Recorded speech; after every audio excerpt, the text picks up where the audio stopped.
Welcome to the Gathering Greenhouse, a podcast to help us grow together.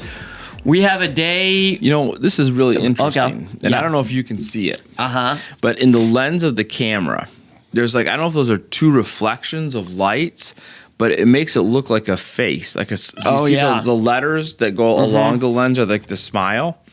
There's Oh, like that- a little bulb in there or something that makes the nose, and Does there's it two re- light I reflections. see Does it that. resemble Jesus at all? It's No. it's got to be those two lights up there, Yeah, I don't know.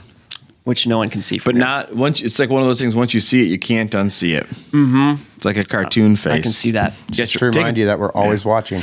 Yeah. All right. Sorry. Okay. What were you saying now? Well, you talked a lot about numbers on We're, like, Sunday. right no, I'm into not. the- I'm not. This is my intro. Like My right intro. into I'm not it. right into it. I'm just No setting food, up. no I'm snacks. setting up what All right, I'm all right. about to do. Okay, all right. You gotta cut me a little slack I here. had to start eating Let breakfast me finish on my Tuesdays sentence again. first. What?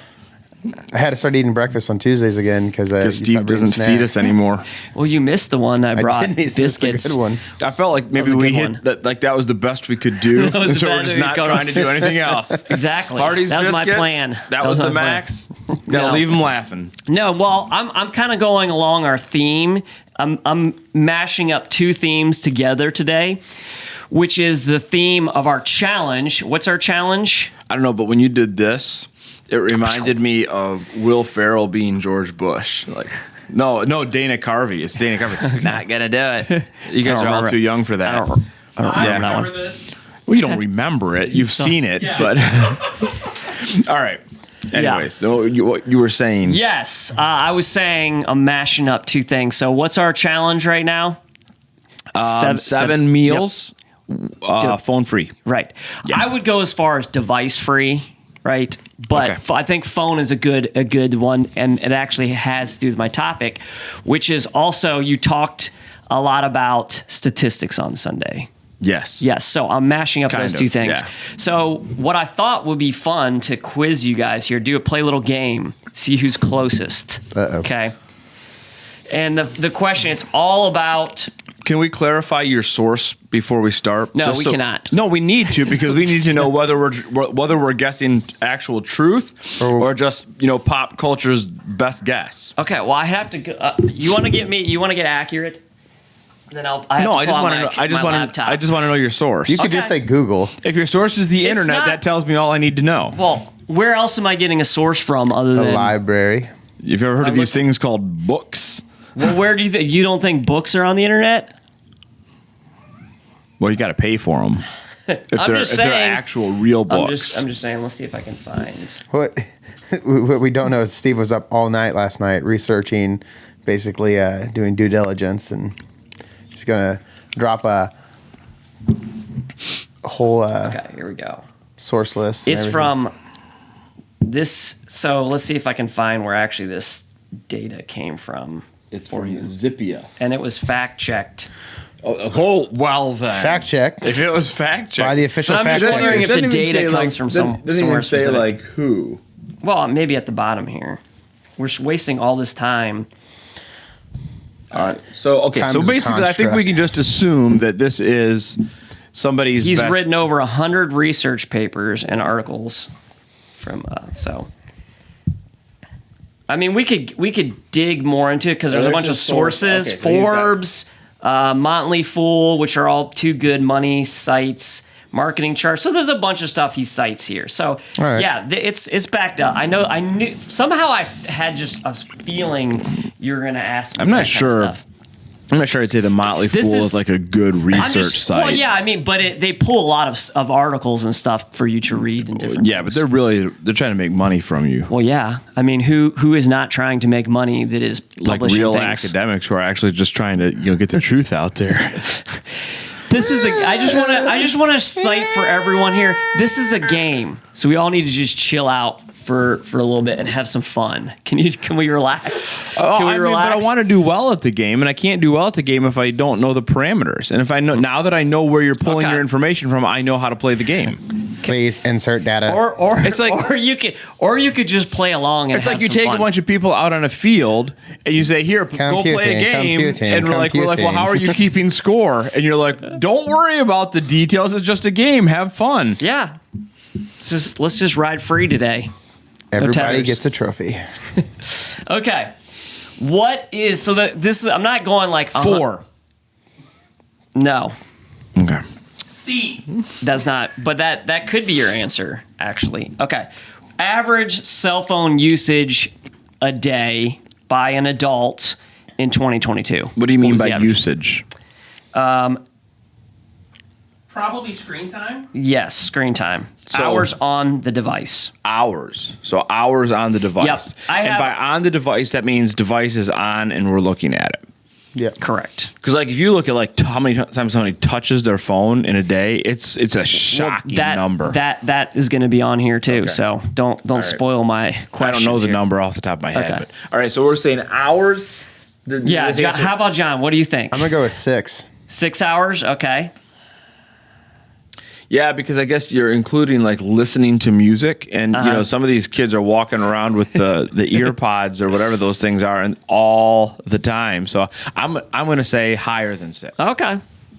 All right. So this is actually broken down to hours and minutes, but it's 5 hours 24 minutes. Oh, nice- so nice job. John was, I think I would have said 5 because I would have rounded down there, but I it was went right with in- right in 6 because the I middle. figured it had to be higher than I was comfortable with, like admitting our society has gone to this. But 5 is still way higher than I was hoping it would. I was hoping it'd be So- like 3 or 2. So believe it or not, right here, less than 5% of Americans spend less than an hour a day on their phone. Pretty crazy. Yeah, that- but that the few thing people. about that That's is hard. though, like How I don't many know of how them they're are, like, calculating in a that. hospital? Because there are people who like they use their phone for directions, and if they're driving somewhere, they don't have their car radio on; they've got their phone. So I mean, Fair enough, but I would counter argue that with it's all part of the addiction to phones that so much stuff is on here, and one thing leads to another often. That we could talk a little bit more about phone. That's the thing cell about phone these addiction, averages is like it's Part of still the hitting the marketing point plan. that there's They want people out there who watch 12 hours a day of TikTok. right? You know, like that's how you get that. Because that's how you average get that number. average, right? Your Yeah. mind would just start melting if you did that. I think that's evident. Have you seen the Okay. world around us? And then there's me, who All right. averages under three hours a day. It's because he's too busy playing PlayStation the rest of the day. Exactly. Still screen time, it just doesn't get tracked the same. How many devices does Matt have on him currently? 2. Right. Okay. And by the way, I'm looking at these stats on my cell phone. I wasn't going to point out the irony. Okay, Yeah. there's a lot of irony in this. What percentage of the world has a cell phone? Like percentage of the world. world's population Yeah, this is. Yep. has a cell phone. in but personally has a 2022. cell phone. What percentage of the entire world, like 8 billion people? Is it per person or per household? This is.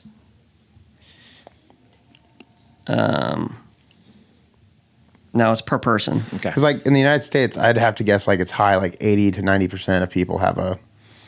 You know, Well, are we counting the kids? kind of babies? I don't know. That's hard. That's why I asked about household. I'm gonna say Well, like I don't know that how 40%. they could totally know. You know, they're probably just. There's got to be some. Well, and now we're back to my original questions. Where does this data come from? Like, is Well, this? we don't. I mean, I could look up the actual. You know how they got to. I'm the gonna say figure, it's but somewhere between it is for 40 fun. and 100% of people have a. Did you say between 40 and 100%. 100%? Okay. I'm gonna say it is also. I agree. It's between 40 and 100%. I'm gonna say it's lower than 70. Okay. It's a 86% of the global population I don't buy that. It's wrong. has a smartphone. I'll tell you what they did. What they did is they said how many cell Cell phones phones are in exist. possession, and then they just divided that Against by the total people, population. and it doesn't take into consideration how many people have multiple cell phones. Right, that's just a terrible research. This is why we don't use the internet for Okay. stuff like this. How many times does someone check their phone in a day? 80,000. I was gonna say like 1,200, like someone crazy. That many? Wow. I don't know. Like, are you checking their phone or just grabbing their phone? Like actually like turning it on. Not touching their phone, actually looking at it. So because I have that stat too of how many touches. Let's go like Yeah. 600. I'm gonna say 200. so I'm going. So we got. Let's say something high. Let's say we got 15 hours in a day. No, more than that. Probably 18 Okay. hours. 18 hours in a day. Computing. 10 times 18. That's only 100. I want to say 350. Okay. gonna be 96 low. times. Oh, that's low. 96. 96 once every 10 to 12 minutes. I don't like that part of it, but 96. I was thinking it was going to be something Wait, real once every crazy. 10 to 12 minutes is 96. That's what it says here. It's 6 times an hour times says 12. It's it- only 12 hours. That's 6 times an hour. They touch their phones 2,617 times per day and unlock phones 150 times on average a day. Yeah. don't What's the like sample this. size on that research? 10 billion. All right.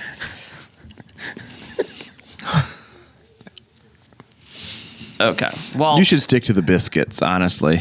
that is all I'm going to give you guys on the smartphones here, because the other ones I don't think are going to be as fun with this group that I have here today with me. I want to hear. Because I want to hear.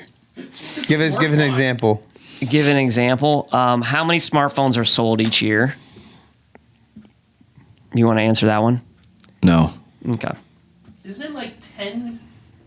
Isn't it like 10? What's 80% of the world's population? Well, right, You know? yeah. Like 1.5 billion smartphones are sold each year. Who is the current leader in smartphones sold? Samsung. David, what do you think? I think it's going to be some like overseas one that we don't really think about. Like, I don't know, like The Chinese one. like Kyocera or something. I don't know. Huawei might be up there. I can't even pronounce this one. XIAOMI. Oh, yeah. Xiaomi. That one. I don't know how to pronounce that. Xiaomi? Is that how you say it? I think so. Okay. No, it is Samsung. John was correct. It is Samsung? It is Samsung. All right. Good Do you know job. where Samsung is? Where they're Korea. Korea. correct? The good Korea. The good one. Okay. Any more comments before we move on, David? You want to complain about anything else? Is this my chance? This is your chance. Steve, we got got to a talk lot about of your problems. hair. We got a lot of problems. We got a lot of problems here. No. I'm saving that for Festivus. Okay. Oh, boy. The feats of strength. No, the airing of the grievances. I know. Who would you wrestle? Matt, I would say wrestle Matt. I could wrestle anybody in this room and win. Were you a wrestler? No. But I have a low center of gravity. Right. I want to challenge you now. On Do Festivus. it. Do it. What are the rules? Feats of No strength. rules. Greco wrestling. Greco What wrestling. they call it? There's Wait. Extreme rules. extreme rules. Anything goes. Anything goes. I did yesterday see a clip. It was like an SNL You clip. have been challenged. And he was like, they called me, he was like, they're pretending to talk to like old timey football players. And he's like, they called me the Old-timey? gun because I had the best arm in the game and I carried a gun. And the clip is like him, he got tackled once and then he shot the next player. And technically we had no rules against it. And No rules. Wrestle match. Okay. So This is not Sir- where I thought today was going to go. This is do you ever predict the direction No, it's going to go? no. Mm-mm. I don't think it's predictable. Okay. So let's start talking I'm about the predicting sermon. that then. it's unpredictable. okay. You, All right. you talked a lot about numbers. I did. You like numbers. I do. Numbers are your friends. Mm-hmm. The Bible also loves numbers. There's actually a book of the Bible called Numbers, There is. and it How is many full books? of numbers. Yes. So why don't you tell us a little bit about what's the deal with all of the numbers in your sermon? Why are they important, and why now? Well, so we talked on Sunday about messianic prophecies in Yeah. the Old Testament, right? And so we used the illustration of golf balls to kind of identify percentages. To kind of show, like, what is the likelihood that one person could fulfill all of these messianic prophecies. Because, I mean, anybody could fulfill one or two, right? Anybody who's born in Bethlehem fulfills Micah 5:2. Right. So anybody can do that. But the question is, can someone who's born in Bethlehem also fulfill, maybe the prophecy from Hosea 11, Yeah. that out of Egypt I called my son?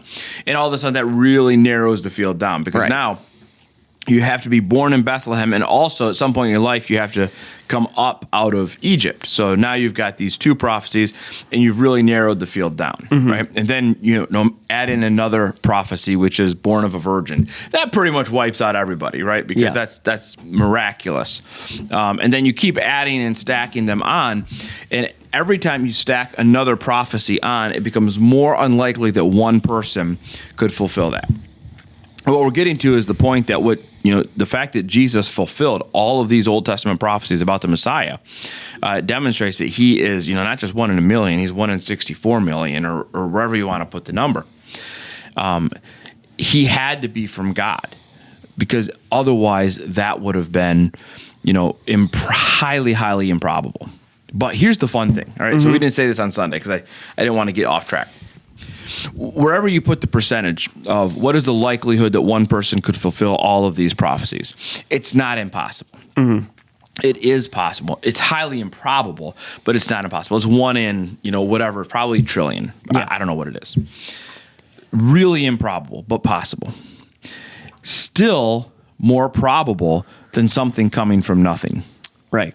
Which I think is fantastic. Yes. Because the idea that the universe came from nothing. Yeah. Well, it breaks just the law of physics. It's just statistically impossible. Yeah. And we sometimes throw that word impossible around, like people, it's impossible that the Detroit Lions will ever be good at football. Well, hey, look, it is 2023 and look who's on top of their division. Yeah. Highly improbable, but not impossible. Yeah. It's the same with Jesus and the prophecies. Highly improbable, but not impossible. Something coming from nothing Is without any kind of outside mathematically force impossible. acting on it. Yeah. Completely impossible. Yeah. Now, here's another one. Resurrection from the dead. Still more possible than something coming from nothing. Because at least in a resurrection from the dead, you have something that was alive to start. Yeah.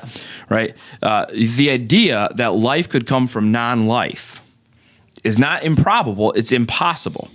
The idea that something that was alive could die and come back to life, highly improbable, but not necessarily impossible because of the starting point. So kind of a cool thing. Yeah. Yeah. But yeah, so our whole point was just to show how unique Jesus is in human history. There's no one like him. And we talked also about the Dead Sea Scrolls and how they demonstrate the reliability of those predictions. Yeah. That they were actually made hundreds of years before Jesus came, which is powerful to think. Here you've got this historical figure who historians agree about some of the things that he did that were absolutely fulfilling these prophecies that were written hundreds of years earlier. That you can't just walk away from that and shake your head and say, I don't want to believe. So, and why is that? Why should that be relevant to Christians? Why is that important to us? Well, I think it doesn't have to be important to us. It's comforting. It's encouraging. Yeah. It builds confidence for us. I think it more is just a warning to those who don't believe to say, hey, whatever you're saying or thinking. So you see these memes all the time, about the Bible's not trustworthy, and there's all these contradictions in the Bible, yada yada yada, right? Yeah. And sometimes I just want to say to people, you need to think more deeply about this, because your little meme is not as convincing as you think. If you actually take the time to do the work, do the discovery, you are going to discover, hey, these prophetic books, they actually were written when the Bible says they were written. Yeah. And now, it's only been for the last 80 years, but archaeology has confirmed that. These facts about Jesus, they match up with those. People who don't do the work don't see this. And, when I'm throwing this stuff out there, I hope it's a warning for some people to say, hey, whatever it is that you're basing your unbelief on, you may want to give that a second thought, because if Jesus is who he said he is, right, the ramifications for all of us are pretty intense. So what I picture when I talk about some things like this is kind of like a Jenga tower, and like your faith being that tower. And some people's faith may have more pieces, some people's faith may have less. But the more you have, the more stable it is. And that's really just one piece that I can put in there to say, well, I am confident in this. And the stronger my tower gets, the less likely it is when I see a meme or I see something or someone has a comment to me that I'm just like, oh, I never thought of that before. You know, I can just add that to my confidence level in just my faith in general. Although in Jenga, you're taking the pieces You're taking them out, so I'm reversing order that. Okay. I'm really good at reverse Jenga. Reverse Jenga. Yes. Or you could just say it the other way: is that you're taking the blocks out of the atheist's tower. Sure. Right. Hey, atheist, you got this block that you think that the prophets weren't really written when they were. Well, guess what? Yeah. Take that block out because we found these scrolls. Right. So yeah. Okay. Next question here is, we've been seeing a lot of stuff lately on the Middle East, and I think that's relevant today. But what is the deal with the Middle East and what's going on? I think everybody wants to know this, right? Like what's going on in Israel, Palestine? Right. Is this the end of the world? Mm-hmm. So I have so much I'd like to say about this. What type of person is asking those kind of questions? Average person, or do you think? I think everybody is concerned about what's going on there for a variety of different reasons. Yeah. I think most people who have some kind of basis in Christianity, want to know, hey, is this what the Bible predicted? Because everybody's got this idea, hey, something about the end times happens in Israel, and I don't know what it is exactly, but I know they go together, and so I think there's a sense of, and we did the same thing when Russia invaded Ukraine. There's all the questions. Oh, is this the end of the world? Is this Gog and Magog? And so I think there's a lot of people who have that thought. Mm-hmm. But let's start though, because I think there's a really good kind of side lesson that's going on right now that I think is worth talking about. Yeah. So I don't know how much of the news you've been watching. I try not to watch too much of the news. I like to read more. Are you aware that there has been an attack on Israel? Yes, I did. I'm just saying that you didn't let me finish my thought there, but I did also watch some news on this one because I actually wanted to see some video and stuff with it. I didn't want to just read articles. I kind of wanted to see some of the stuff going on. So I did watch, and CBS did a lot last night. Like they were live there for a long time. I thought it was just going to be like 6:30, like their normal 6:30 show, but then I tuned back in and it was like still on at like 8. So I don't know if they ran something that whole time, but there was an awful lot on the news about the conflict. Right. So what's interesting to me is that people are having not everybody, but there's a group of people who are having a very difficult time calling evil. So in this situation, you've got a group of terrorists who have launched a terrorist attack against the nation of Israel. Right? That's what's happened. And they have attacked and killed innocent people. They have taken innocent people prisoners. They've kidnapped them. The death toll is massive. They've gone house to house, pulling people out of their houses and either killing them or capturing them. Right. So this is, and there was no war declared from them to the others. There was no warning. It happened. No, it just happened. Suddenly. It happened on a Jewish holoday. It happened on a Jewish holiday. So, it is not an exaggeration in this case to say this is, Holocaust level stuff that's going on. And it's not hard to say that's evil. Yeah. Right? When you're going to a music festival where you got a bunch of young people just kind of out there chilling and having a good time, and you just go and you just start shooting them and capturing some of them, killing them, dragging them through the streets. This is evil. It's evil. And I find it fascinating that there is a movement out there, and it's in our country, right? You've got politicians who are a part of this. You've got the news media who's a part of this. You've got celebrities who are a part of this, who are completely unable to call this evil, right? And they want to equivocate and say, well, there's both sides have their issues, and before you condemn what's going on, you really need to understand the history of the region, and all this gobbledygook they throw at us.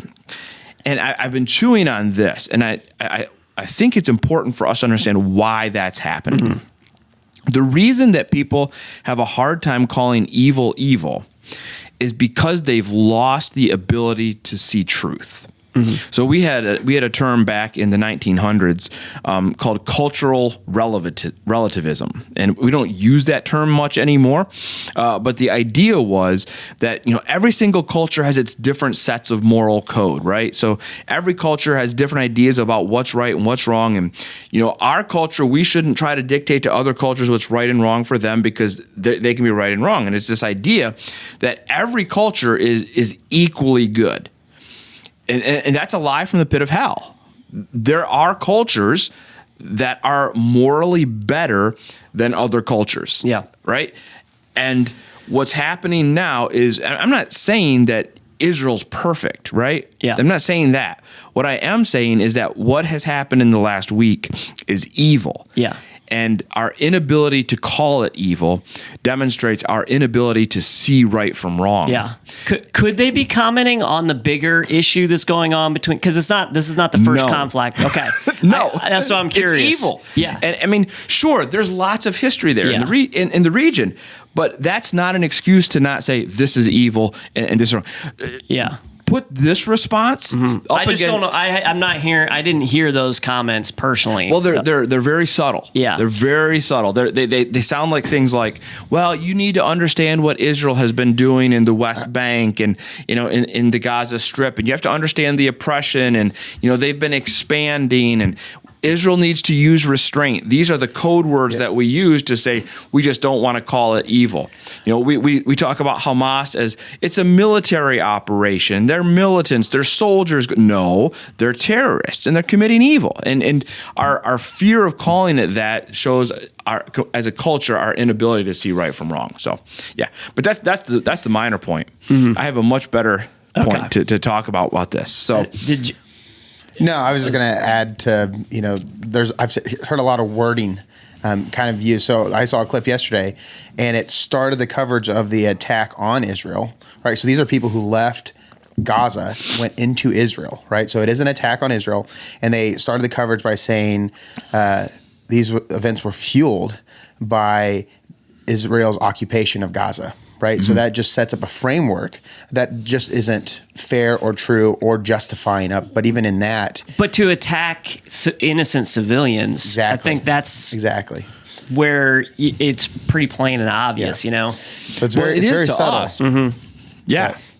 But it's like just if it was a shocking. military conflict and they were going after military bases, could you still say the same thing of this is pure evil? I would want to judge that on its own Yeah, merits, right? okay. I don't want to get into like hypotheticals, Yeah. what ifs. I mean, all I can say is what is happening right now is Yeah. just evil, and if you're unable to call it evil, it's because you are completely blinded by a sense of humanism and moral relativism, and it's sad. Yeah. Yeah. But all right, What's well, your bigger Let's point? get Yeah, into the big- good stuff, big- right? yeah, let's get so into that. is this the end of the world? Yeah. Yeah. So, a lot of people say, well, what's going on? I actually brought my handy dandy Bible today. We use Nice. those here? I don't know if you guys knew this, that this is a print book. This is called. Is that your big print one? This No, is- this is not. Large print. This is, no, you said that in a sermon one time. yeah, no. The one I preach from is large print, Yeah. and it needs to be because Right. I have to do this stuff now, right? We actually use paper and sometimes around here. I don't know if you guys are familiar with how this works, but you turn pages. I can't make this work. So Yeah, guys. Yeah. what is Exactly, John. what is a Matt. page? Don't you know what books are? What? all right, so I'm familiar with papyrus. So that's let me start in Micah because that's where we're at this week, right? Good start. We were in Micah on Sunday. We'll be back in Micah this next Sunday, and I'm actually wrestling with what to do because the sermon I had planned to preach, I still might stick to, but there is some good stuff in here that may be really Okay. relevant to the Mideast crisis. So we might may go that there way. might be some Middle East talk on Sunday. Oh yeah, because I mean we're talking about Israel. So, It's right? kind of applicable. These are their books. So yeah, so interesting in Micah chapter 4. Well, so you brought that up. Like, is there some parallels between what's going on with Palestine and what is going on in some of the minor prophets that we've been talking about? Like, Yeah. is this a modern day? Could we have a modern day prophet write about some of this? Well, these type of things. I mean, I want to be careful a Yeah. little bit with that, but yes, Yeah. I mean, Israel's under attack, right? And there's parallels. Yeah, and here in Micah, Jerusalem's under attack. Okay? I mean, the last verse of chapter 3 says, therefore, because of you, Zion shall be plowed as a field.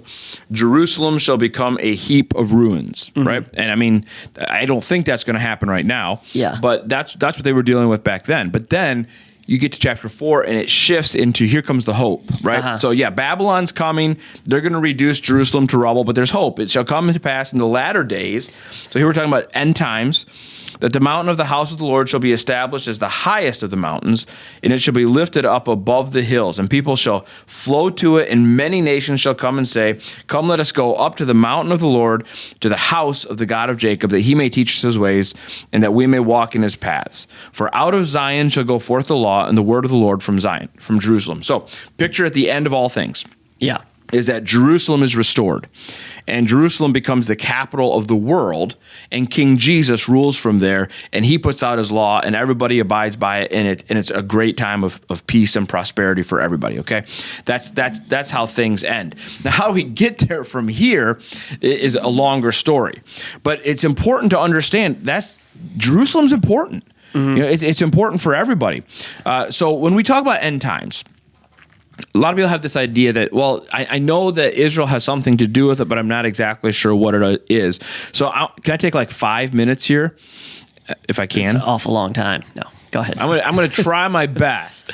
And well, how are we doing on time here? Yeah, we're good. We're good. All right. I'm gonna do my best to try to take 5 minutes and kind of really quick give this really big overview of the end times and how Israel is connected to that and why Israel matters. Okay. Yeah, this is an overview. This of is an end overview. times. It's okay. fast. No, I think that's good. I think that's a good thing to do.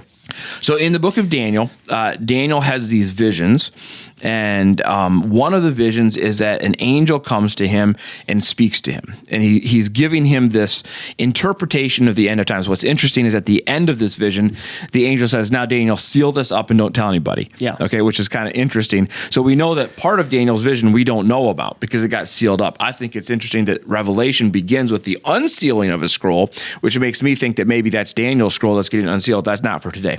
All right, so Daniel 9:24 says 70 weeks are decreed about your people in your holy city. So 70 weeks is 70 periods of 7 years. So a prophetic week is 7 years. So you got 70 times 7, 490 years, right? 70 weeks are decreed about your people to finish the transgression, put an end to sin, atone for iniquity. So it means by the end of these 490 years, there's going to be an end of sin. To bring in everlasting righteousness, that sounds kind of like what we were just talking about with King Jesus ruling from Jerusalem. To seal both vision and prophet, so all prophecies will come true, and to anoint a most holy place. That's Jerusalem, just like we saw in Micah 4. All right, so 490 years, and then all this is going to happen. Now, we're obviously way past 490 years from Daniel, right? So let's see how that gets broken down. Know and understand that from the going out of the word to restore and build Jerusalem to the coming of an anointed one, a prince, there shall be 7 weeks and 62 weeks. So Daniel's living in Babylon. It's Persia by now. But he says there's going to be a time when there's going to be an announcement, everybody go back and rebuild Jerusalem. That happens a few years after this when King Cyrus comes, right? And so the angel says from that announcement until the coming of an anointed one, there's going to be 7 weeks and 62 weeks, which makes a total of 69 weeks. Yeah. So that's how many years? Over a year. 483. Yeah. 483 years, right? Now, if you I was thinking something different. if you do the math and calculate it, 483 years from Daniel to gets us right close to Jesus, okay? I mean, depends on how you measure it, where you get to in the life of Jesus, but it really does get you to Jesus. And basically what the prophecy goes on to say is that in that time, Jerusalem's going to be rebuilt. The temple is going to be rebuilt, but Jerusalem will never have peace. It's all going to happen in times of trouble. Then the anointed one is going to come. But here's what it says. After the 62 weeks, an anointed one shall be cut off. So who's the anointed one? That would be Jesus. Yes. And what does it mean that he gets cut off? Well, that... Not a trick question, right? He gets killed. He's going to be killed, and he shall have nothing. And it says, and the people of the prince who is to come shall destroy the city and the sanctuary. So the people of the prince who is to come, it's the kind of a tricky thing. The prince who is to come is this person we're going to meet in just a minute. Yeah. We often call him the Antichrist, the beast in Revelation. We'll meet a little bit more about him in just a second. But his people are the Romans. and the Romans are going to come and destroy the city and the sanctuary, which all of that happened in 70 AD. So the first 483 years of Daniel's prophecy have already come true. Yeah. So there's only one prophetic week left. It goes on to say, and he, so now we're the prince of the people who are to come, that's the Antichrist, he shall make a strong covenant with many for 1 week. So that means whoever this he is, he's going to make a treaty with Israel for 7 years. And for half of the week, he shall put an end to sacrifice and offering. So halfway through, he's going to violate that 7-week treaty. So you got 2 periods of 3.5 years. Yeah. Now, if you read Revelation, we're not going to spend a lot of time there today. Yeah. If you read Revelation, this 3.5 year period of time is talked about over and over and over. Sometimes it's called 1,260 days. Sometimes it's called 42 months. So it's different every time, but it's always referring to these 3.5 year periods of time, which happen on either end of the covenant, either before or after it's broken. All right. So all that to say, Israel has this really important place in history, and in the future, because it's going to be central. Now, some people say, well, yeah, but doesn't the church replace Israel? Right? Because when Jesus came and Israel killed him, so doesn't the church replace Israel? So all the promises to Israel, those go to us now, right? Yeah. No. So no. Some of them do, because we are what's called grafted in, but in Romans, Paul's writing, okay? Right. And this is key because this is after Jesus. Yes. So he realizes Jesus has come. Well, people were asking these questions during Paul's time too. He's fulfilled the prophecies. Yeah. Now, he is in Romans chapter 9 talking about what is the future for Israel. And he refers to Hosea, which we studied a few weeks ago. And he refers to a prophecy in Hosea, which we actually talked about this prophecy, where God says, those who were not my people, I will call my people. And her who was not beloved, I will call beloved. And in the very place where it was said to them, you are not my people, that's the valley of Jezreel, there they will be called the sons of the living God. So what Paul is saying is this prophecy in Hosea, this is yet to come. God has yet to restore Israel. And so in Paul's time, he says, I'm living in a time when the people are not his people. Yeah. And he goes on, it says, and Isaiah, and this is from Isaiah chapter 10, Isaiah cries out concerning Israel, though the number of the sons of Israel be as the sand of the sea, only a remnant of them will be saved. And so what Paul foresees in the future is this time when God will restore Israel, but only a remnant. So it's going to be a small number. He goes on in 2 chapters later, chapter 11, and now he's talking to the Gentiles, but he's explaining to them that what's going on now is not forever for them, that there's still something for Israel. So he says, I do not want you to be unaware of this mystery, brothers. A partial hardening has come upon Israel. So Israel is in this time where they're not connected to God. They are not my people, right? As Hosea said, until the fullness of the Gentiles has come in. And in this way, all Israel will be saved. So here's where what Paul is getting at. God has this great plan for Israel, and he's not done. So when we talk about the end times, what he's actually doing is the end times are God's time to restore Israel to himself, to say to his people, you who are not my people are now my people, right? We were apart. We were separated. Your hearts were hardened. I'm breaking them. I'm softening them. I'm bringing you back to me. And all of this is going to happen when the fullness of the Gentiles has come in, which means there's this time of the Gentiles that we're living in now. When it's done, then God starts working with Israel. Jesus also mentioned this. I'll just really quick just show you this. Jesus also mentioned the time of the Gentiles. So Luke chapter 21, he's just talking about the end times, the destruction of Jerusalem, and he just says, Jerusalem will be trampled underfoot by the Gentiles until the times of the Gentiles are fulfilled. So here's the big question for us. Are the times of the Gentiles fulfilled? And we don't know that, right? Is God now done with the Gentiles? He's like, has the gospel been preached to every nation, every tribe, every language? Maybe it has, right? And so maybe we are really close to the end of the times of the Gentiles, and God's returning his attention back to Israel. So here's a couple things to watch for, right? Yeah, I have questions in here too. All right. Watch for someone who's a national or an international leader to make a 7-year agreement with Israel. Okay. That happens. All right, here we go. Yeah. All right, what are your questions? Well, the question is in here, like, so the time of the Gentile is like, how do we know when an area has been received the gospel enough, right? That's Yeah. kind of like hard to be able to tell, but there are people who are working on like translating Bibles for, specific groups and things like that. So Yeah. what part do we play in that? Well, in one sense, we don't play any part in it, Yeah. right? God's going to do it. The Holy Spirit does Yeah. it. But in another sense, we are responsible to take the gospel to Yes. every nation, because that's what Jesus told us to do, right? Right. His last words to his disciples, Yeah. to every corner of the world, take the gospel. So Yeah. we're responsible to do that. The Holy Spirit will do the work through us Right. and make that happen. And of course, Jesus said, no one knows the day or the hour, right? And so it's probably not for us to try to speculate too much about that. Yeah. Okay. All right. Fair enough. All right. So God's got this great plan for Israel. He's going to work it out. He will not abandon them. They will not be destroyed. The existence of the nation of Israel is one of the most powerful evidences for the existence of God, because Yeah. there's no reason they as a people should continue to exist, and yet they do, because he continues to preserve a remnant for himself that one day he will restore. So watch for that. Yeah. So there's action in the Middle East, but not necessarily things that we would point to and say something's happening scripture related. I would not jump in at this point and say, Yeah. this is it, because this has happened before. This happened Yeah. in the 60s. It happened in the 70s. Mm-hmm. This could just be another step in that Yeah. direction.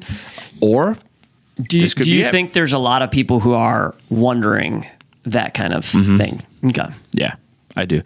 You know what? Honestly, I think probably most of them are older, right? Because churches don't talk about this stuff very much Yeah. anymore. But back in the day, man, you'd go into a church, they had big charts on the wall with arrows and diagrams, Yeah. and giving all the dispensations. We just don't do that much anymore. Right. Do you think it's a particular like denomination or style of church that Yeah, is church into is that more like us. Although I would say, probably some of the Pentecostals and the Charismatics run that way too. But I mean, we should say we have a video somewhere on YouTube, right? That we taught, that I did a whole end times thing Yeah. like Yep. 2 years ago, right? During the pandemic. Well, it was when there's the Russia-Ukraine. Yep. Oh, Yeah, that one. Right. Well, we did an end times thing also. I thought that's when I did the end times thing. Was that I don't know. was it all the way back then? Can we put a link in the description of this video? We'll have to find it, but yeah. It's got to be in there somewhere. All right. So there might be a video somewhere where I go into a lot more depth about end time stuff. Okay. Yeah. All right. Good. Are we done? Oh, well, we can be done. Oh, but got more. there's one more question. I think maybe this one won't be that long. But I'm exhausted now. yeah. Well, did you do that all from memory, or did you spend? Because it's pretty impressive. I'm just gonna say, someone who's studied the Bible and took a class on end times. It's impressive that you could rattle all that off. I did this morning have to put sticky notes in my Yeah. Bible, and I mean, even and if you find the just put some sticky notes and found passages, I'm still impressed. I used to be really into this stuff. Okay. Yeah, so I'm slightly ashamed to say I'm just not at all. That's all right. I'm just That's all not. right. It actually kind of drives me a little bit crazy. End times talk, because I'm a very much application type of person. If it's not going to change the way I'm going to currently live, then I just don't put a whole lot of time and effort into it. And if I'm not living for Jesus now, someone telling me that end times are soon, that shouldn't be a motivating factor for me to start living the way that I should Yeah. be living. I don't know. Maybe that's a sign that you're the Antichrist. That could be. I had a friend once who actually thought he was the Antichrist. Gosh. I would assume there's some other character flaws if you'd be able to tell. Well, his whole rationale was he knew so much about the end times that he figured he must be the Antichrist. I can't share this whole story on the podcast, but I did meet the Antichrist at the Applebee's in Xenia. So they introduced themselves to me. My bigger question is, why were you at Applebee's? I hate myself, apparently. Half If you ever price want a wild appetizers. experience, Duh. Applebee's in Xenia. We probably don't even have no, half but price in appetizers. all truth, everything you just said is spot on. Yeah. And I mean, I've been here 10 years and we've not done a sermon series on the end times, and there's a reason for that. Yeah. And it's everything you just said, that I'm much more concerned about what is my next step in becoming more Christ-like. I don't know if my brain space is, if there's a limit I can reach on how much information I can put in there. But to me, it's like I'm not going to fill it with with that stuff. I'd rather be able to remember like what is salvation? What is what did Jesus do for me? Can I explain that kind of stuff? Like those are things I want to be able to rattle off. Yeah. End time stuff. Like, why is baptism important? Yeah, that's something, right? Baptism is coming on. Why is baptism important? All good things. Why do we take communion? All of those things that like I should be able to answer those type of apologetics things that deal with my life and my salvation. I want to be able to explain those things. I'll never ever tell anybody that studying the Word of God is bad. Like you shouldn't, right? Yeah. But I have often seen many people become so fixated on end times that they like forget the hope of Jesus, and they've become incredibly fearful people, and they're watching everything, and they're almost paranoid about everything, and they stop living, and they just get so focused on that. And at that point, I'm like, this actually is this becoming an idol in your life in a weird way? It's when a good thing can become bad in your life, and good things, if they become an idol, can become bad. I've seen people who have called every political leader for the last 20 years the Antichrist, right? Yeah. Or maybe every political leader from a certain party. Yeah, from a certain party is the Antichrist. And it's like at some point we have to say that this is not rational, and you are too fixated on this that you're actually not doing the things Jesus commanded us to do. Well, it's one reason why I do really appreciate the gathering, in the sense of we do put a lot of focus on the main things and salvation issues. And we say, hey, we need everyone to align on these. These are our absolute no bending things. And everything else, we're okay with. Maybe you come up with, you interpret it a little bit different. We may disagree with you, but that disagreement is a healthy thing amongst us. Yeah, we want to try to keep the craziness to a minimum, to as much as we can. But there's a lot of room for disagreement on secondary and tertiary. Yeah, could you explain that? Why is there room for disagreement in those things? I think that I'd love to hear your answer on it. But why is it okay for us to disagree on secondary things? Well, Speaking not Christianity as a whole, but like as the gathering itself, as our church community. And a sub question of that is, how do we decide what is secondary? Yeah, good. So I mean, the reason we believe that is because the Bible says to believe that, right? 2 Timothy says, this is 2:14, remind them of these things and charge them before God not to quarrel about words, which does no good, but only ruins the hearer.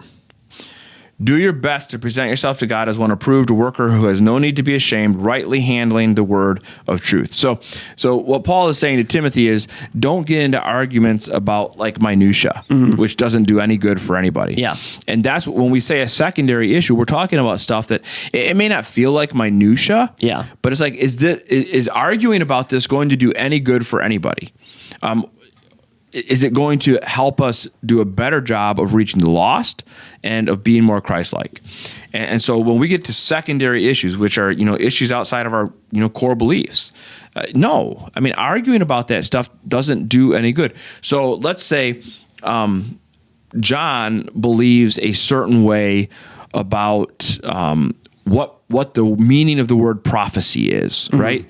That he believes that prophecy means one thing, and I believe that prophecy means another thing.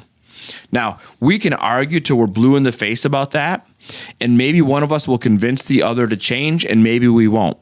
And it doesn't matter one bit, right? Because in all of that argument, neither of us is becoming more Christ-like, and no one is hearing the gospel.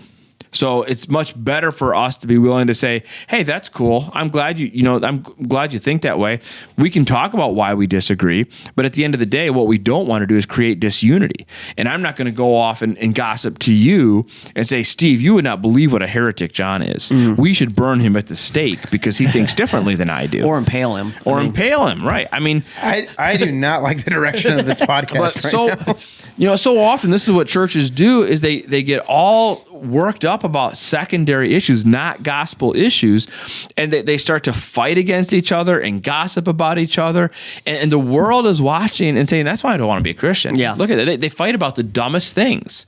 And so, we're just like, no, we're not going to do that. It's fine. If you have different ideas about secondary issues, that's cool. Yeah.